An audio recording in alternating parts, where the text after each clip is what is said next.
Good afternoon, everyone. Welcome on the press conference of Guy Verhofstadt on Brexit. I immediately give the floor to Mr. Verhofstadt. Thank you very much. So the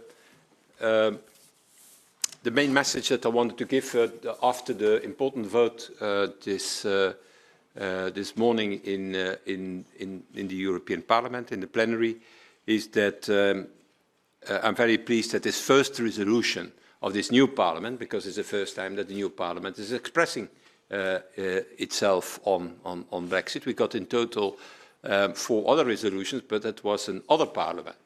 So it was for me and for everybody in the House very important that in the midst of this endgame or negotiations on Brexit, there will be a clear position by the new elected Parliament. And as you have seen, this resolution have been adopted without changes by a majority of 544 against 126 and 38 abstentions. That is certainly an enormous two-thirds majority for the positions expressed in the resolution.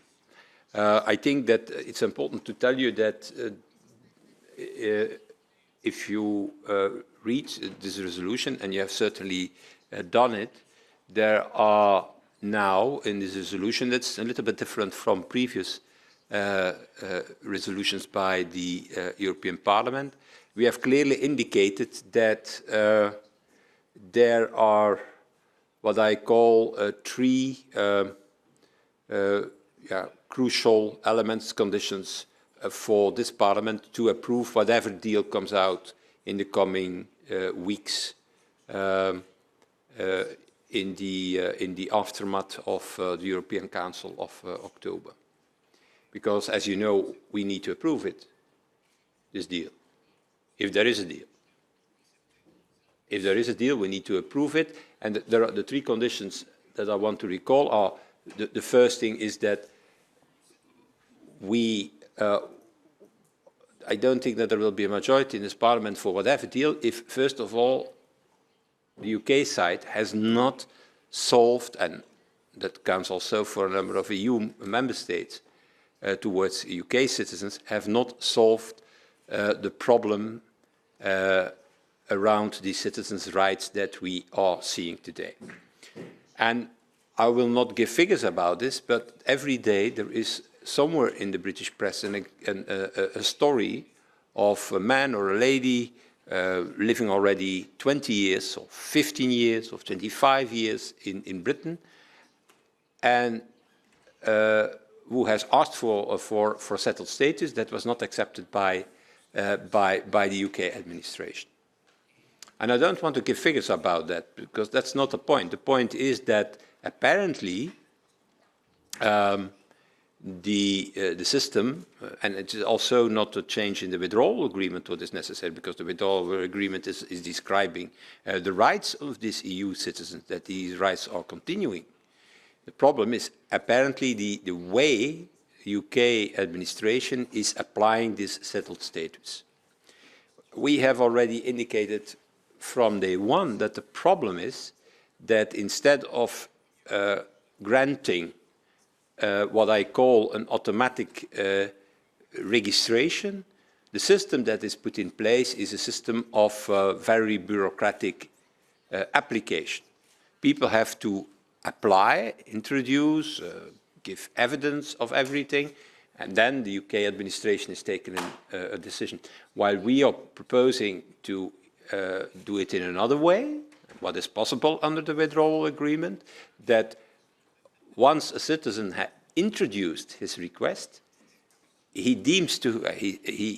receives the settled status until the moment that the UK administration finds proof or evidence of the fact that the conditions are not met. And that is in the way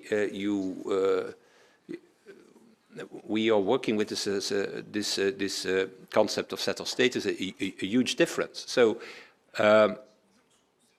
we will continue this fight in the coming weeks, but I can tell you it will become a crucial element if there is a deal for the European Parliament in saying, yeah, okay, we have to approve a deal, but if this problem is not solved, that doesn't mean any change in the withdrawal agreement. It's about the application in practical terms in the UK of the settled status. The second thing is the backstop, where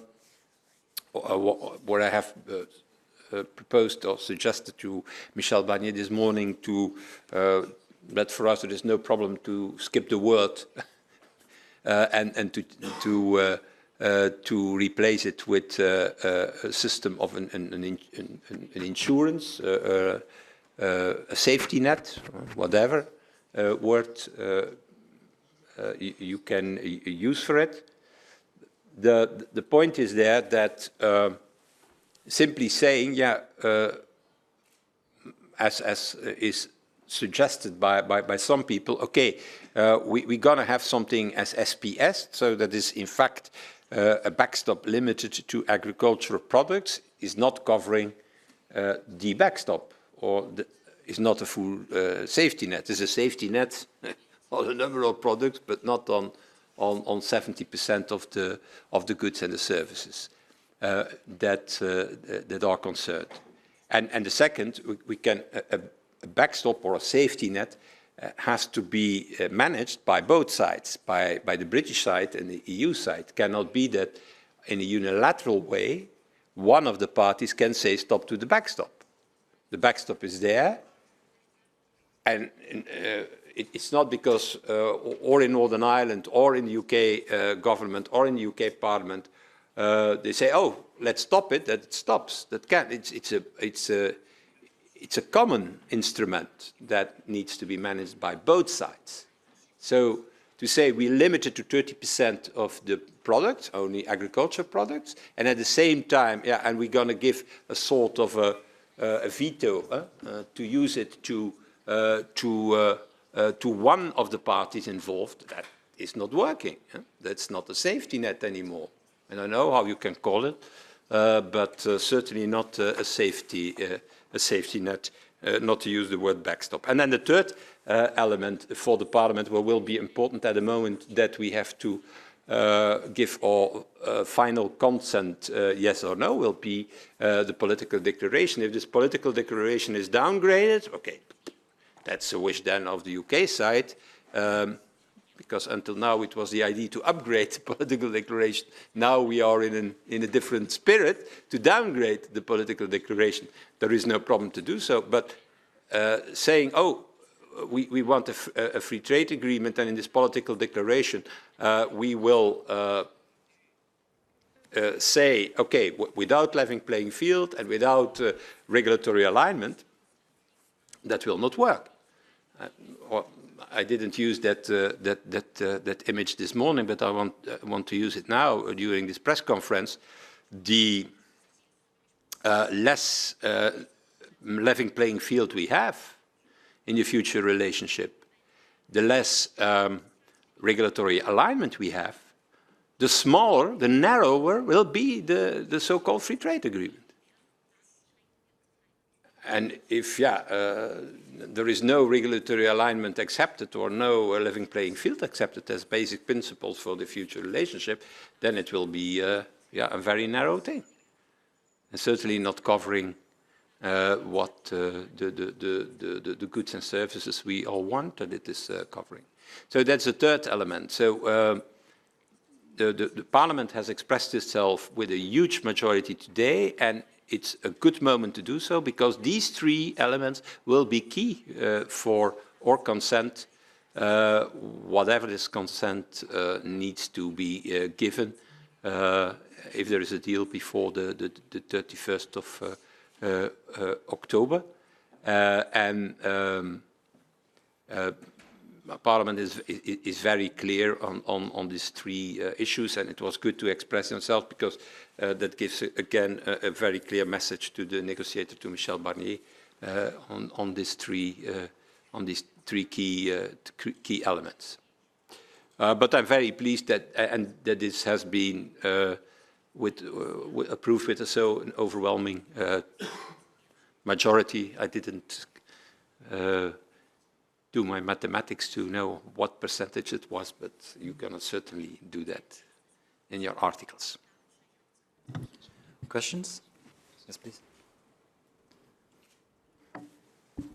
Thanks, Mr. Verhofstadt. There seems to be a significant change on conditions for an extension. We've heard before about for a general election or a referendum, but here this resolution is saying avoiding a no-deal departure, which effectively means an extension would be approved by the European Parliament under any circumstances. Well, it was very clear in the debate and in the preparation that nobody wants a no deal. Okay, and that we will give a positive assessment on an extension if there is a way forward. And then we indicate in the resolution all the possibilities for a way forward that are possible. Revocation even of Article 50 was also a possibility. A second referendum, a general election, a withdrawal agreement, you name it. If you have other suggestions from your side, we will take them on board. But that sounds very like an unconditional approval of an extension. No, sorry. If you read Article 25, it's not unconditional because it will be the Council to appreciate, as we are saying, the reasons for that. That's in the text. The text is I have him. This article just before me, Article 5, that are reasons and a purpose.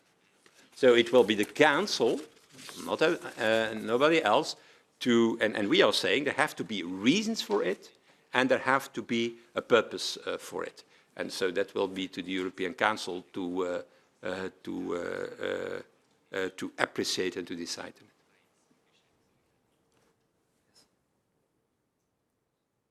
Thank you. Thomas Miglierina, Swiss Television. It's a bit on a sideshow, if I can say so. In your 2018 resolution, there is a paragraph, number 5, which I was told is actually probably created by your group, that says the Swiss model is not an option for the future relationship. That's in the 2018. It went on. So yeah, in your resolution last year, you said that you should avoid the multiplication of bilateral agreements that characterize the relations with Switzerland. What we want is, in fact, one agreement and not a sort of an inflation of agreements. But with Switzerland, there are historical reasons for that.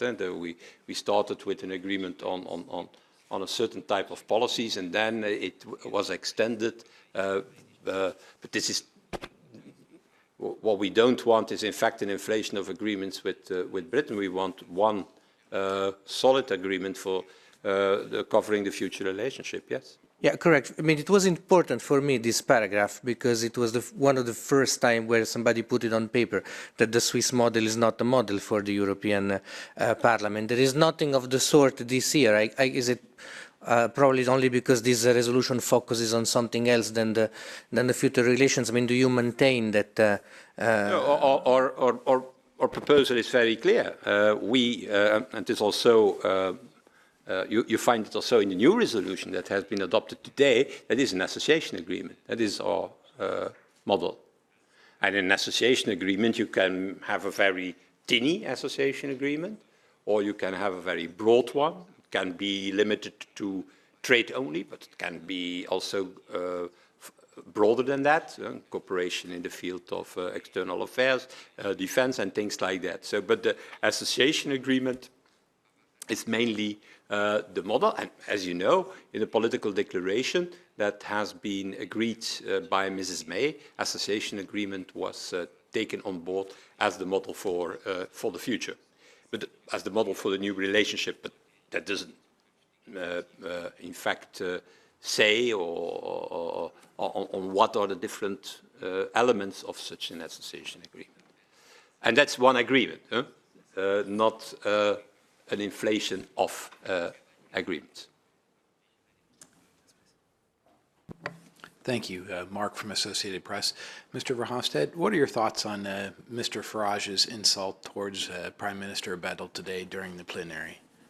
I don't know what you're talking about.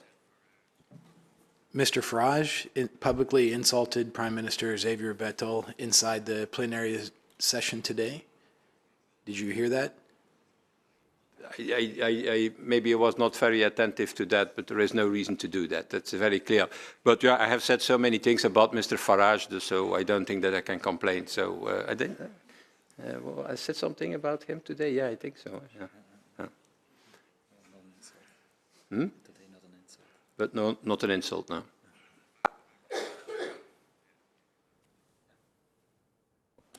Hello, I'm Andres Gil from El Diario.es, Spain. I would like to ask you about President Juncker said in his speech that British government might want to choose no agreement. Do you think that this is the choice of British government to go to a no agreement, no deal Brexit? I don't know. If you can predict that, I think you're a rich man. Huh? This is I can only repeat what Mr. Johnson has said himself, that he wants a deal. And he wants a deal before the 31st of October. But that there are some doubts, and you have certainly heard some doubts in the plenary, is quite normal, because until today we have not, for example, to talk about the backstop, not received an alternative proposal that is legally possible and is also possible in practical terms. And that was the reason why this morning, and I repeated here today, it's already important from the first moment to recall that a safety net that is only covering 30% of goods and services is not a safety net, because 70% of goods and services are not covered, are not safe. And secondly, that such a safety net is a common instrument and cannot be withdrawn to, in one or another way by one of the parties alone. But to tell you, there is now a sincere opinion from the UK side to, in any way, to have a deal, that I cannot confirm you, cannot tell you. I cannot. I have followed British politics the last years very intensively, but I have not the answer to your question.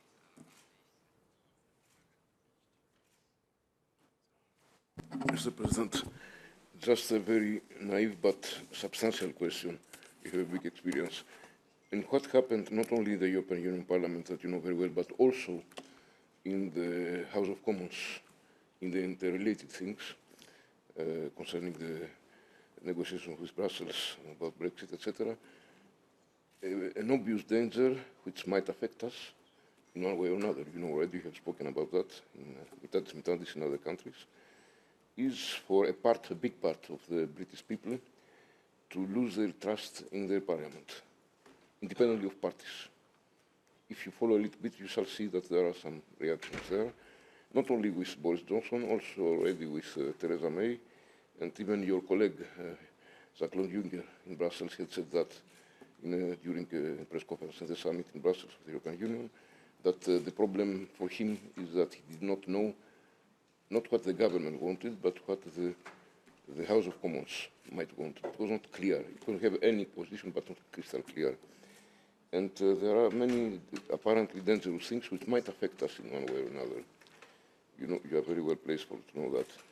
Do you think that obviously you don't have functions in the House of Commons, but you have the most important, the European Union Parliament, you have a big experience.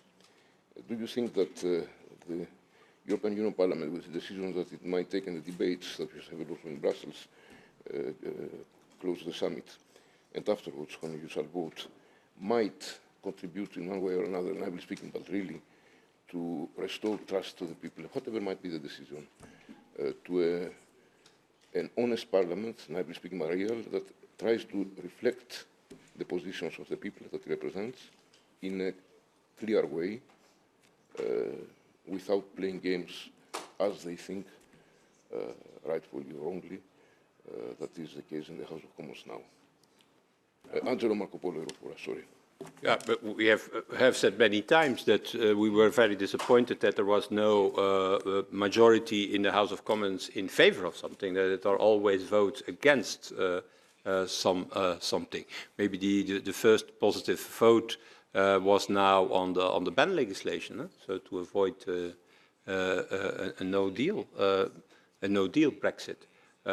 In contrast of that, I think I'm very pleased that the European Parliament has a clear position with a huge majority on every of the topics that are on the table. Concerning the withdrawal agreement, concerning citizens' rights, concerning the backstop in Ireland, on the future relationship, there is a clear opinion, and I'm very pleased by that, so that we are not falling into the trap of negative majorities who are in fact not solving anything. Last question. Merci. Griselda Pastor de la radio espagnole SIR. En fait, je me demandais, le Parlement britannique ne peut pas vous répondre puisqu'il est clôturé, mais est-ce que vous attendez une réponse quelconque du gouvernement du Royaume-Uni à la résolution que vous venez d'approuver?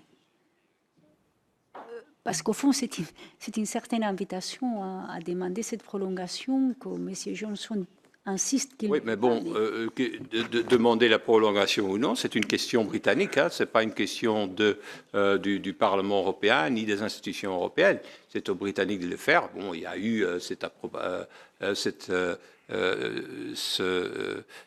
approbation pour cette législation qui oblige normalement le Premier ministre à le faire.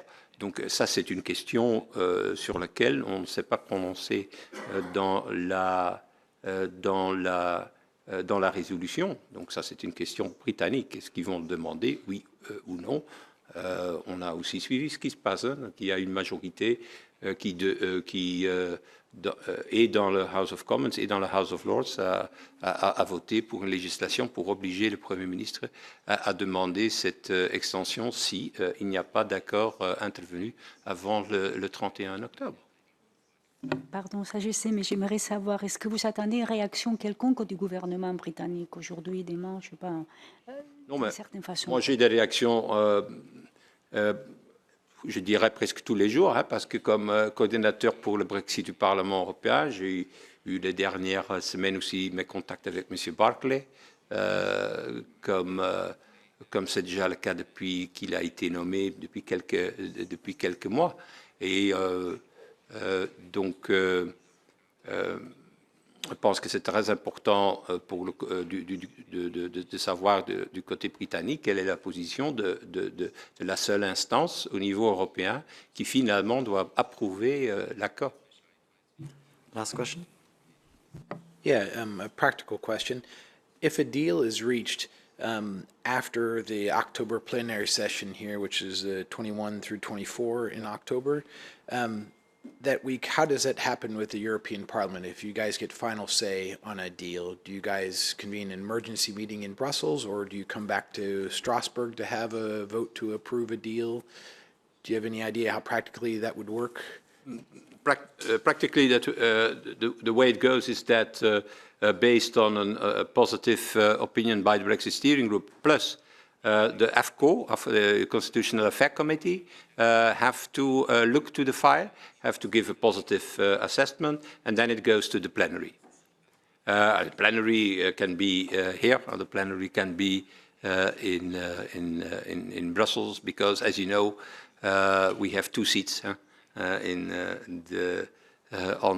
the European level. That's the practical way of working. In the meanwhile, I have to tell you that I have asked to President Sassoli, as a Brexit coordinator, that we should speed up the contingency legislation that recently was introduced by the European Commission. You know that last week, the European Commission has adopted a number of contingency files that or make part of the preparation for a no deal. I have proposed to Mr. Sassoli that even when there is no 100% urgency, so that some of these files could be adopted after the 31st of October, that nevertheless all these files will be brought to the plenary of October 2. So I want that every contingency file is finished before the 31st of October. Okay. Thank you.